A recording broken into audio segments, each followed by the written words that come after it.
It started with a simple game, but the AI grew smarter, faster, until it didn't need us anymore. That's when the danger truly began. And that, my friends, is where our tale ends for tonight. Thank you, John. Excellent as always. My pleasure. Hello, everybody. It's Saturday, the 4th of April. If it's a Saturday, it must be that was the weekday. Our summary with Keith Tier of everything interesting that's happened in technology this week. We're both out on the West Coast, so we have a front row seat in this new movie. And speaking of movies, last week I told Keith that he needed to go and see the AI doc. I'd seen it the previous week. This week we're going to talk about it a little bit more. So Keith, who's a very obedient fellow, went off with his wife Janae to a movie house in Palo Alto. It's good they still have them there, Keith, to see the AI doc, or How I Became an Apocalyptomist, meaning, in other words, how I got confused about AI. Lots of reaction online. We'll get to that, Keith. But before we get that on the movie, what do you think of it? What did you think? You know, the movie was, I mean, technically, I thought it was fine. It was well made. It kept you, it kept your attention for 2 hours, which isn't easy. But especially for you, you multitasker. I hope you didn't whip out your smartphone in the film, did you? I did not. And in my local cinema, which I go about 3 or 4 times a week, the Alamo, you're not allowed to take smartphones in. So if you're staring at your screen in the movie, you get thrown out, which is a good thing. Yeah. Well, actually, I went to the Alamo in Mountain View, so very similarly, they must have got a distribution deal with the Alamo. But back to the movie. Look, I think it's a massive failure of a movie because it pretends to be talking about AI either as a problem or as a solution, and ultimately does neither. It doesn't establish a problem, and it definitely doesn't establish what kind of a solution it is for what problem. And it brings both optimists and pessimists to the table.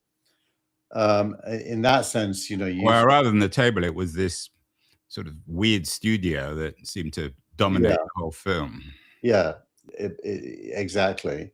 And in both cases, the optimists and the pessimists, it limited itself to declarations without substance. There was never an explanation of what the negative case is or what the positive case is.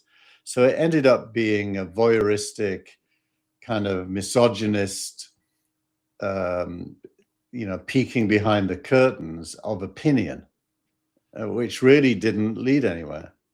Well, so, but I think, I mean, I don't necessarily disagree, but I think the interesting thing about the film is its director, Daniel Rojo, is a pretty successful young director, obviously very talented. The central narrative in the film is that Daniel, co-director, goes out to figure out what this AI thing is, particularly in the context of being a new parent. The narrative is that his wife gets pregnant during the movie, and so he wants to know whether or not firstly, whether or not he should have a kid, and secondly, what kind of world this child will inherit, an AI world. So in a sense, that's a very pertinent narrative. It's very typical in the sense that everyone's thinking that the next chapter in our narrative, our collective narrative, will be AI. So that's a fair beginning to the story, isn't it, Keith? Yeah, no, I think his initial opening statement of motivation is fine. It's totally fine, and he holds that thread through the movie. His wife is pregnant and gives birth, and by the end of the movie, the child is visibly about 1 year old, I think. So that probably does reflect the thoughts of a lot of people, because it's pretty hard, unless you're an expert, to get into the mechanics of either side. So you do end up being an observer of a debate without really having the tools to having to fall down on one side or the other, except for your natural instinct. And so I think that he captures that angst on the doomster side, and he captures the over-optimistic zeal on the other side. But you know, in both cases, given that I do actually know how it works and what is really happening, it leaves you dissatisfied. Well, maybe they should have interviewed you, Keith. That was the mistake. In your editorial, you suggest that the film positions Tristan Harris, who's become perhaps the most articulate and successful critic of technology, not just of AI, but of social media as well, as a moderate, as someone in between. I'm not sure that was the case, though. I mean, was Harris presented as the voice of reason in the film? No, I think he was definitely on the, you know, let's just label it doomster, but that might be an unfair word for him. But he was definitely on the doomster side. And you know, when you leave it, I said to my wife, who is naturally inclined to be a skeptic about AI, you know, what do you think? Skeptic in what sense? You know, she fears the replacement of human agency by tech, and that leading to worse outcomes, worse outputs. She's not in the "it's going to kill us all" world. It's more that it's going to make our lives less interesting kind of world. And I asked her about the movie at the end, and the point we both agreed on is the only opinion you could come out of the movie with is a negative one of AI. There's no narrative in the movie that would allow you. I would disagree. I mean, let me finish the point.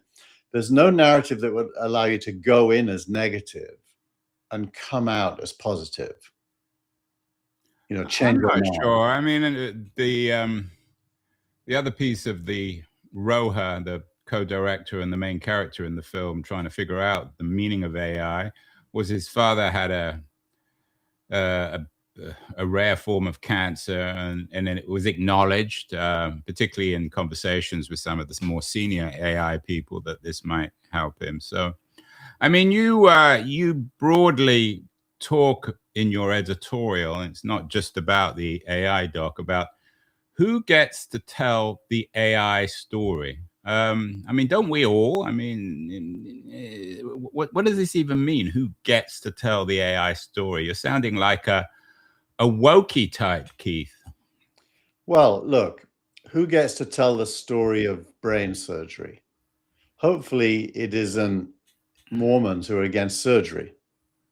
Hopefully it's brain surgeons, because they understand brain surgery, and they make all of your natural fears about somebody going inside your skull, they give it context and allow you to feel that there will be a good outcome because they understand it. Well, you trust them. And you trust them.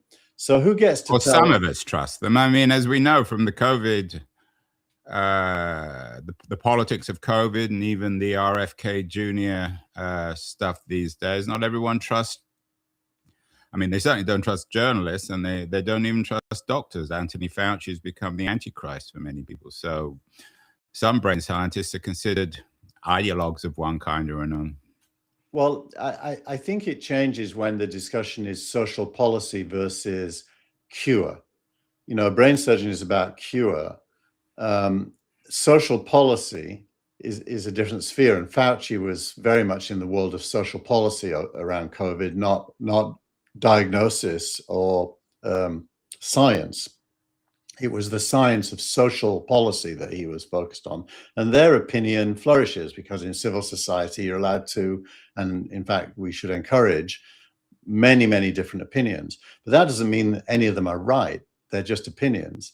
And so I think the headline this week was the catalyst for it was OpenAI acquiring TBPN.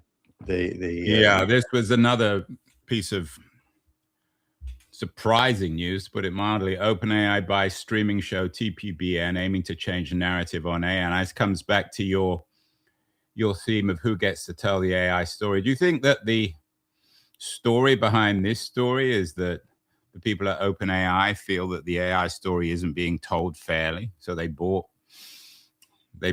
a company that has it's like buying TechCrunch in the Web 2.0 age. It's like as if Google or Facebook bought TechCrunch, and you were on the front lines of that too. I mean, it would have been slightly absurd, wouldn't it? Yeah, well, eventually AOL bought TechCrunch, and it bought it as a media business. OpenAI, as Om Malik says in his piece about this week, OpenAI is buying what Om calls a propagandist and an agitator. He quotes Lenin as saying, when Lenin started Pravda, he did it because he wanted to have a media outlet that he could use to educate the masses, as it were. Well, OpenAI is buying something, even though it claims editorial independence, you don't really buy a media outlet unless you want to influence the message. Right, and it's a very odd decision by OpenAI, especially given in the last few weeks that there's been all these stories about them focus, emergency alert, get rid of their video algorithm and all the rest of it. And now they've distracted themselves by buying a media company. The Times says that this was driven by Fiji Simo, a top OpenAI executive who had been impressed with the show's marketing instincts. Is that your reading? And apparently they're all going to report to Chris Lahane, perhaps the most invisible power broker in Silicon Valley, who lives just up the road from here. My wife and his wife are very close friends. It's all a bit weird, isn't it? Weird. Yes, I think we'll give a tick to that word, but it also probably denotes a moment when OpenAI feels it isn't winning the messaging war, probably vis-a-vis Anthropic. Actually, I don't think it's the messaging war against doomsters. I think it's the messaging war against Anthropic. Yeah, that's a good point. And there was another, I think we covered this last week, piece in the Wall Street Journal by Keith Hagee, who's a very good writer, written a book, who just wrote a book on Google and OpenAI, who speaks of the increasingly personalized nature of the competition between OpenAI and Anthropic. It reflects, I'm getting the sense, Keith, you'll probably deny this, that you're beginning to slightly doubt OpenAI. You've always been the ultimate OpenAI guy, but now you're beginning to think, maybe they're not quite as inevitable as I used to think. Is that fair? No, you're putting words in my mouth there. Would I ever do that, Keith? Would I ever put words in your mouth? Every week when you publish your version of our show, I say to myself when I scratch my head and say, did we really say that on the show? So I'm the propagandist. I'm the Lenin on that was the week. The truth. No, look, I think if you look at this from the TBPN point of view, you got to say, why did they sell? They obviously don't really care about journalism. Yeah, I don't care about I mean, that's. But if you look at it, they sell if they got. I mean, that's the other part of the deal. Is I read a rumor that it was in the hundreds of millions. I mean, how much did TechCrunch sell to AOL for? Was it 20, 30 million? It was never disclosed, but it was a little bit higher than that, but not 100. Right, that certainly wasn't in the hundreds. So why would they turn down a 100 plus, maybe 200 plus million deal to be acquired by OpenAI? They're set for life. These guys right. Go and do another one. Well, then, if you look at it from the OpenAI side, I think you have to say it's a smart move. It kind of reflects last week's message when we said OpenAI is growing up. They're abandoning peripheral things. But is this? I mean, this seems the ultimate frivolity. Why would you buy a media company? Well, we've yet to understand that. I think we'll only know that in the future. I do think Fiji is vulnerable. She's more than vulnerable, because this is the other piece of news that you didn't include. All these executive changes at OpenAI. Brad Lightcap, the longtime COO, which is the number 2 man in the company, is now going to lead special projects. The chief marketing officer is stepping down, and the Fiji Simo is taking medical leave for several weeks to treat a to seek a new treatment for a rare disease she has. So there's a lot of executive churn. Again, it doesn't necessarily suggest stability on Sam's ship, does it? Well, look, I think if you're looking for stability, you don't look in AI companies. No, none of them are stable. You're a startup guy, Keith. You've run these things. You know how it works. I mean, all these senior people, the COO, shifting to special projects, that doesn't sound very reassuring, does it? Well, special projects is probably important right now. That's probably. Well, I should hope it's important. But you know, I think you have to put the news into context, Andrew. OpenAI is the biggest and fastest growing startup the world has ever seen, ever, compared to nobody, compared to Tesla, compared to SpaceX. There's nothing like it. It's many times bigger than Anthropic. Well, many. I mean, it's certainly less big. Anthropic's catching up. Would you acknowledge that? I don't think so. I think the market's growing. OpenAI still owns the bulk of the market. Anthropic's growing as well. I think catching up is a difficult thing to prove. I'm not convinced I would go with that. If it was true, I wouldn't mind admitting it, but I'm not convinced it's true. But they're both great companies. They're number one and number two in the biggest startups, fastest growing startups ever. But we always have that in tech. Every generation, whether it's Web 1 or Web 2 or Web 3 or AI, they're always the biggest because that's the nature of the economy. Yeah, but I'm trying to address the quote you read out about the people. When you're in the middle of that kind of a scenario, stability is your enemy.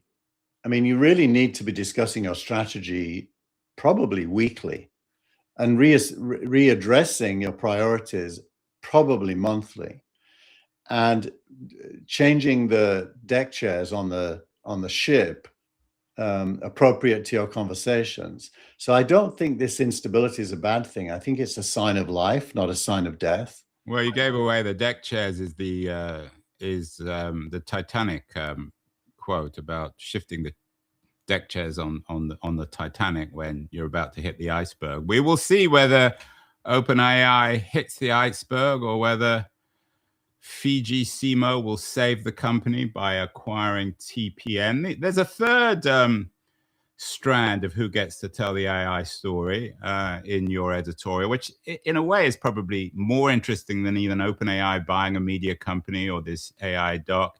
It's the markets, Keith. What are the markets telling us? And should or do the markets tell the story accurately? Is this the best way of actually gauging what's happening? Well, markets are a combination of a rear view mirror and speculation about the future. So they never actually tell the story. They're a pulse on the present, is the truth. It's interesting. One of our viewers on Facebook, Courtney Hamilton, has left a couple of chats saying that she thinks that on the show we predicted that this would become a moral panic before anybody else. She credits me with that, and she says she can. Yeah, she's probably you. She's probably your AI. Who is Courtney? What's her name? Courtney Hamilton. Yeah, it's one of your girlfriends, Keith. You paid her. I don't trust Courtney Hamilton. And then she then says she can sense the moral panic in the voice of the interviewer, which is you.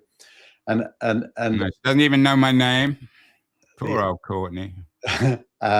Anyway, back to the question. I think the markets are pricing these companies, very aggressively. And they're probably both going to IPO this year. Polymarket says that OpenAI might be more likely to IPO next year. So who knows? But you know what's interesting is Elon is going to beat both of them. SpaceX with XAI will. That was another piece of big news this week, which you. And it is. There are rumors it's going to be priced around $2 trillion. Now, I've got a long-standing, Courtney is a he, not a girlfriend. Oh, boyfriend, then. I don't mind. I'm open-minded. Hey, Courtney. You must admit, Courtney, it's a reasonable mistake. My name is Keith Tier, and in school I was known as KT, and that got shortened to Kate. So I spent my whole teenagehood being Kate. I bet you got beaten up in Scarborough for that in the chip shop, Keith. Definitely created a few tense moments after school, let's say that. But so I think we've said that OpenAI, or I've said, is probably going to end up being worth 10 trillion. I still think that. And by the way, I think Anthropic might be worth 3 to 5. We'll see that. Again, that's very long term. Let's focus a little bit more on the concrete. One of your critiques, which I think is a good one, and I think you and I probably agree. I mean, the New York Times review, I think, was a good one. Said that the movie tried to cover so much it ended up being more confusing than clarifying, but the parts were fascinating. I think that's a fair reflection on the film. I think what you said earlier is that no one really was defining what AI was, which is the problem with the film, because they weren't really using it. Maybe Daniel Rower, whether or not he was quite as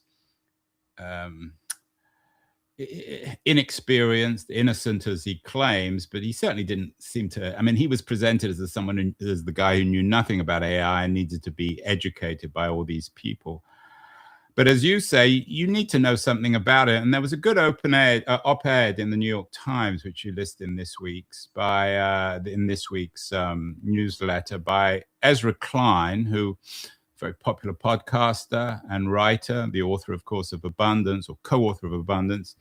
And he writes, I saw something new in San Francisco, and he writes about AI as someone who uses it. He brings up the McLuhan quote, the famous McLuhan quote about do we use AI, or does AI use us, which I think is particularly relevant. So what does Klein say about AI, and why is this perhaps more useful to read that than watch the AI doc? So Ezra Klein's piece really is about the triumph of agency. His visit to San Francisco resulted in him noticing how many people were using OpenClaw, which is this interactive personal assistant style agent that was released to open source and then acquired by OpenAI. Very similar to the TBPN acquisition. It retains its separateness, and it's now being run by Dave Morin, who's a well-known Valley venture capitalist and entrepreneur. And OpenClaw basically is an empowering tool for a human that gives the human a massive boost in productivity and control, actually.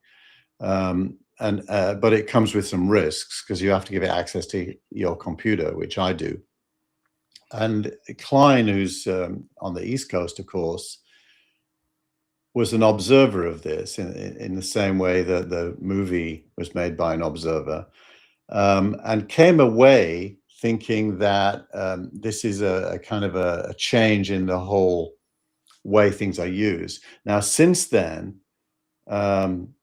Anthropic's Claude has morphed to move in the direction of OpenClaw. It hasn't quite gotten there yet. It's way too hard to turn it into a person. Yeah, but it will. I mean, that's almost inevitable, isn't it? I think so. It's I've played with the efforts they've made so far, and they're not as good as OpenClaw, but they're I want them to succeed, because I kind of like the Anthropic. Right, but Klein's point is, he says why we need a good dose of McLuhan. His famous line, which he may not have actually said, which always the best lines aren't actually said by the people who we believe they said. We shape our tools, and thereafter they shape us. And I think Klein's point is that this AI is shaping us as individuals. Yeah, and I think he's right that and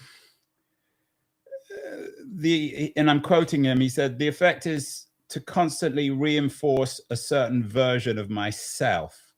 And that's what these AIs do. They pick up on aspects of ourselves and they push them.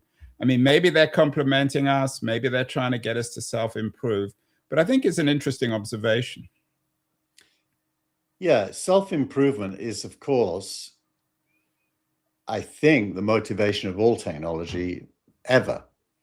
I don't know why you would get interested in technology if it wasn't for self-improvement. And self can be collective. It can be individual and collective. And so you have to hand it to Ezra Klein. I think his abundance insight about a year ago after the election loss for the Democrats, and his recognition of AI as self-improvement are both very humanistic in the humanist tradition of thinking and the Enlightenment tradition of thinking. And not to see it that way would be bizarre. I don't know what other view you could have, because then you'd have to endow AI with some kind of consciousness as a thing in itself. Which right, and I think that may be coming back to the movie. One of the things that the movie should have done or could have done to make it a little bit more interesting is use a little bit of AI in it to show us, the viewer, because this is filmed for the viewer, to show us how AI could actually change a movie. It didn't do any of that. And it was very much a traditional top-down film, lots of graphics. In fact, the more graphics there were, the more confusing it became, because all you were watching were all these images on the screen, but you weren't actually quite sure what they meant. So, well, even worse, Andrew, and we haven't made this point, so let me make this point. I think all three leaders that showed up to be interviewed, Sam Altman, Dario Amodei, and Demis Hassabis, none of them actually showed any leadership in addressing those questions. In fact, they're so paranoid by the moral panic that they come across as unconvinced that there will be a good future. All three of them want to be. Yeah, I think Demis was a little bit more mature, but I thought that, so Klein, I mean, do you find, I mean, Keith, you said that the film was missing people who actually use AI. Do you find that your interactions with whichever AI you're using, is it pushing certain versions of yourself? Is it creating more or less Keith Tears? Well, my use of AI exposes its weaknesses mostly. Of course, it has massive strengths, but the thing you notice as a user is its weaknesses. So this week I did a few things. I've got a board meeting next week, and I have an agent that produces my board report based on some database queries.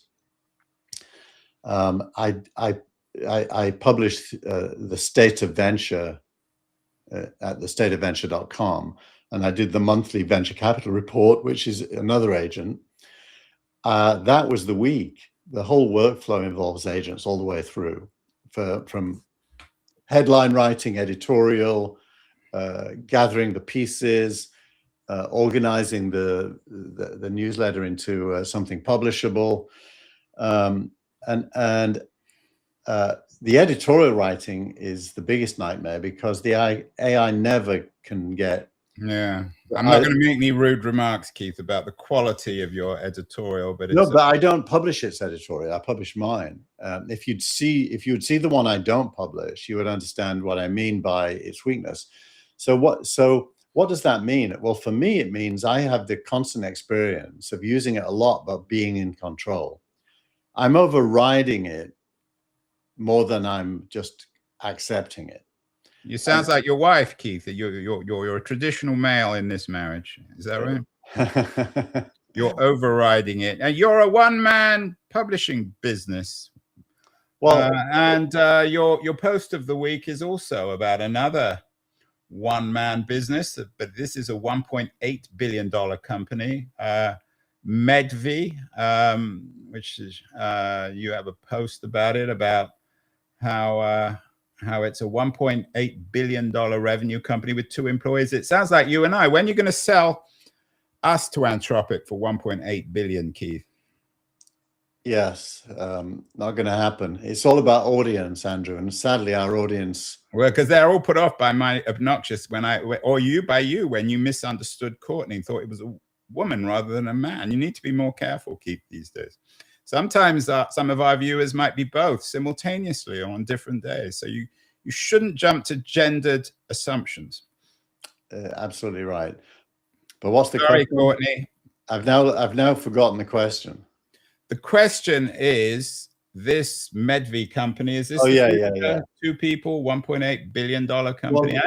It's not really a $1.8 billion. I mean, it's not worth $1.8 billion, is it, Medvi?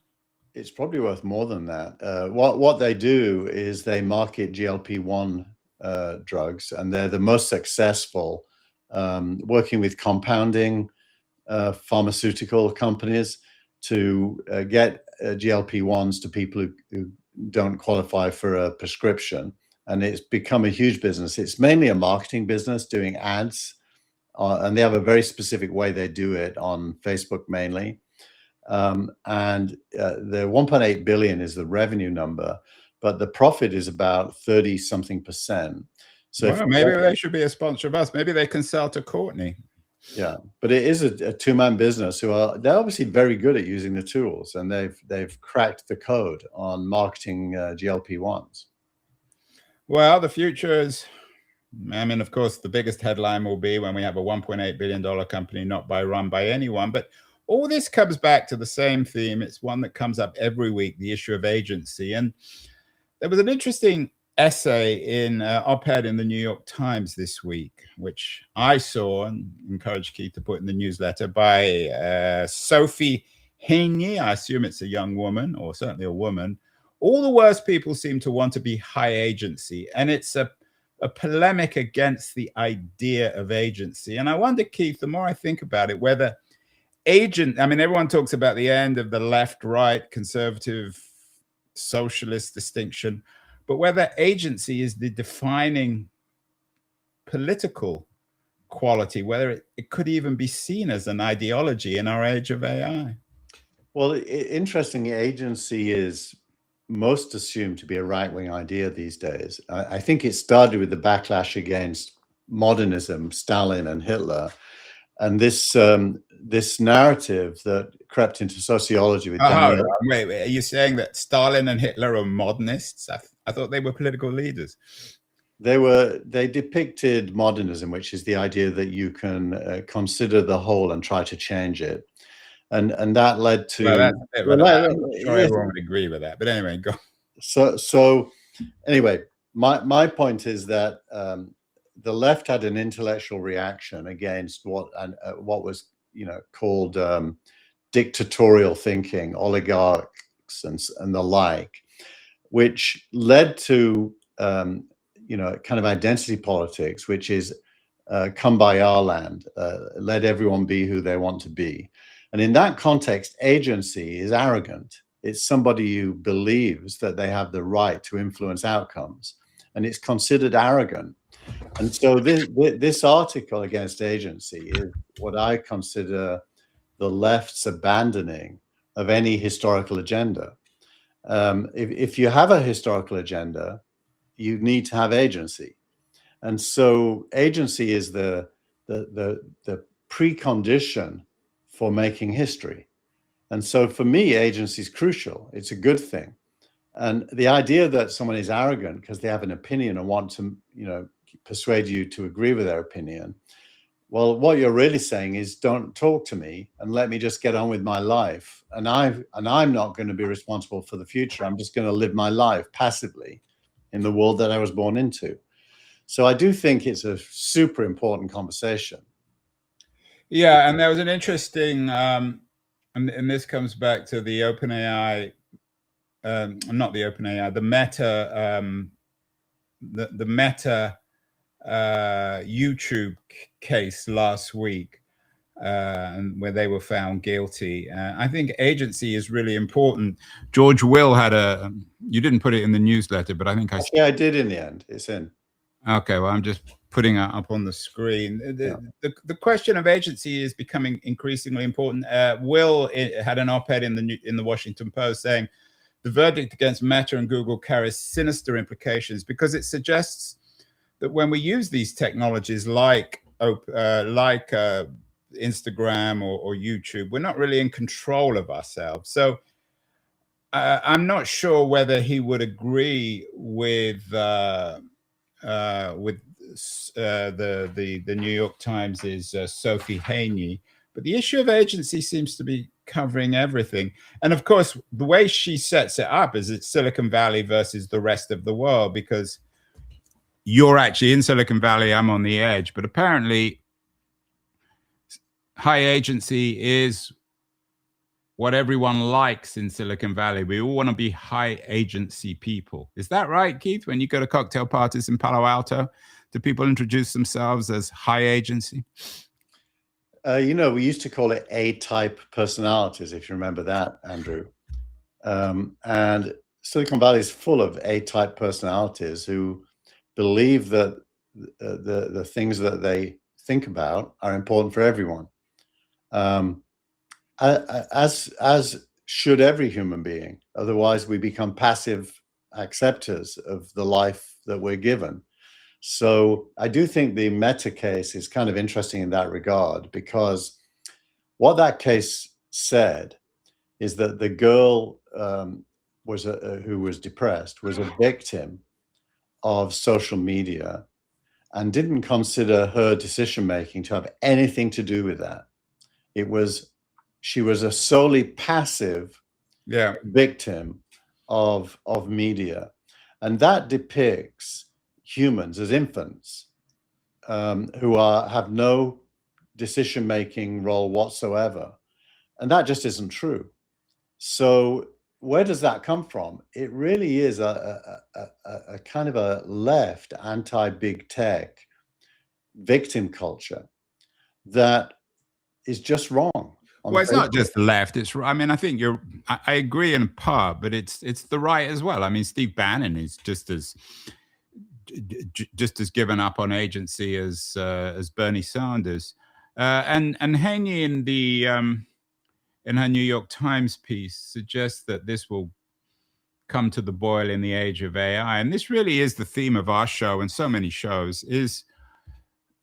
And maybe that was the point of the AI doc, even if it didn't bring it out. On the one hand, the promise of AI is it's supposed to empower us, to turn us all into high agency individuals. And you will always talk about that, Keith. But on the other hand, the big fear is it will take away agency. So I don't know whether the AI revolution is a cause or a consequence. It's a bit of both. But it's brought the issue of agency to the fore. It's really becoming increasingly the political conversation. Yeah, but that's the misnomer, and it's a shame the movie didn't go into this. But AI being they did acknowledge that it's a big calculating machine. That's what AI is. It's a calculating machine. Well, a sophisticated one. Yeah, and in order to trigger a calculation, you have to ask it something. And when you ask it something, you can provide context in the form of files known as markdown files. For example, OpenClaw has a file called soul, S-O-U-L .markdown, and that gives the AI its personality. You describe it. So agency is not given up. Agency is in the hands of the human, and it shapes the AI completely, 100%. The AI can't do anything outside of the context you give it. And by the way, each session is unique. And so you're starting from scratch every time, a little bit like Groundhog Day. And so the idea that AI is this thing that lives outside of you is just wrong. Yeah, and it comes back to the McLuhan comment: we shape our tools and thereafter they shape us. We shape our AIs and they do shape us, but given that we shape them in the first place, we get what we deserve, Keith, I guess. And I think most people's fear is driven by this quote that his child will never be as clever as AI. It's the first generation where new children will not be even taken collectively on the whole world won't be as clever as AI. And that creates this sense of AI as a separate thing, as opposed to a tool that we control. And I think in that question, all of the fears live. Yeah, and it's also culturally a movie about the Daniel Roher generation of obsessive parents. Yep. So it's an interesting film, interesting conversation. I think what it speaks of, Keith, perhaps as a conclusion, is that in our age of AI, we need a strong sense of the self. I think that that's what Ezra Klein is seeing in San Francisco. Unless we have strong senses of the self, then we will indeed be lost. But if we have the strong sense of the self, we can push these AIs around and shape them as we want. Is that fair? I think that's fair. Well, that was an unfair conclusion, Keith. I thought we liked to disagree. But anyway, excellent conversation. Next week, we will no doubt talk about the newest of new things, AI. Thank you, Keith. Adios. It started with a simple game, but the AI grew smarter, faster, until it didn't need us anymore. That's when the danger truly began. And that, my friends, is where our tale ends for tonight. Thank you, John. Excellent as always. My pleasure.